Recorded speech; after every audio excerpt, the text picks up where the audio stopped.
Over the past couple of years, I have taken to evaluating motion pictures.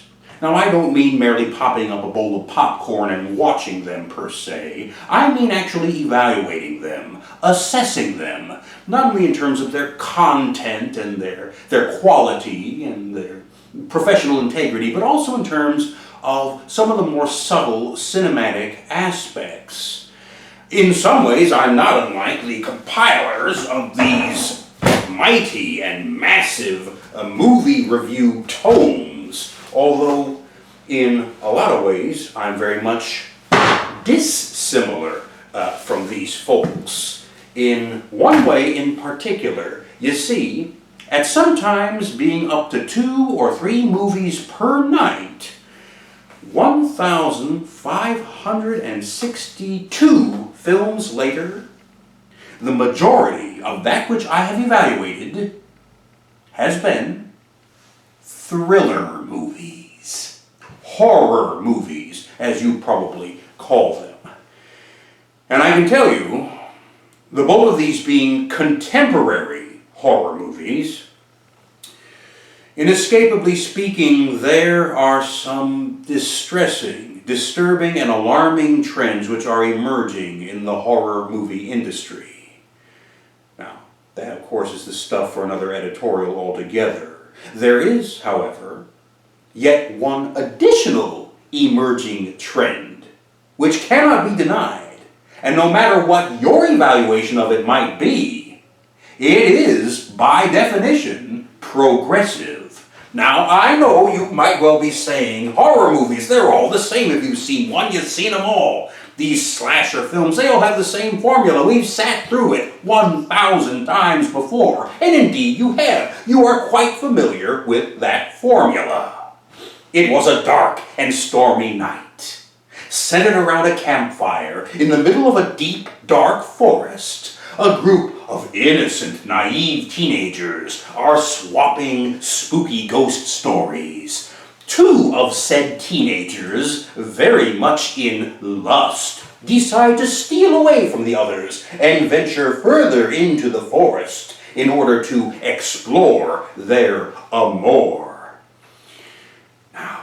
They've already broken one of those fundamental rules of the horror movies which was so adeptly delineated in that movie Scream. There are certain rules that one must abide by in order to successfully survive a horror movie. For instance, number 1, you can never have sex. Big no-no! Big no! I'm a dead man. Even in popcorn, sex equals death, okay? There they are, locked in each other's passionate embrace, when, of a sudden, a noise is heard somewhere over yonder. The snapping of a twig, the stirring of some leaves, the rustling of some shrubbery. One of the star-struck lovers hears it and says, "What was that? I heard something." The other, the more assertive, the more aggressive, says, "I didn't hear anything at all," and wants to get back to the making of the whoopee. There it goes again. "I heard something." Very insistent. "Fine. I'll go see what it is, and whoever it is, well, they're going to regret it. I'll be right back." Never, ever, ever, under any circumstances say, "I'll be right back," because you won't be back. I'm getting another beer. You want one? Yeah, sure. I'll be right back. You see, you push the laws and you end up dead. Off into the forest goes the interrupted lover, only to be met with a hasty dispatch by way of decapitation, immolation, who knows. Left all alone, the lone lover waits for the return, finally begins to panic, and then ventures into the woods to see what became of the other, and hastily meets the same fate. Yes, you are quite familiar with this indelible formula. Oh, but did you happen to notice something? Or did it escape your attention? These two lovers that snuck off into the woods? They're a couple of guys. Or they're a couple of girls. Or they're a couple of the folks who are in between. That emerging trend that I mentioned? The horror movie industry, after having so long been a bastion for utter depraved misogyny, has begun to adapt into its mainstream compilation the inclusion of characters of multiple orientations and persuasions. It's really quite amazing and really quite commendable. Especially when, to use a colloquialism, it's something of a win-win situation. You see, whether you know this or not, the horror movie has always been something of an outcast, definitely an underdog, in some cases, an outright pariah. The original Frankensteinian classics notwithstanding, the more modern horror movies have consistently been thrown under the bus. These reviewers, they don't like to touch them. They don't like to have anything to do with them. They consider them somehow cinematically beneath the integrity of the motion picture industry. Just look. Here you have a concession made. A concession in the introduction.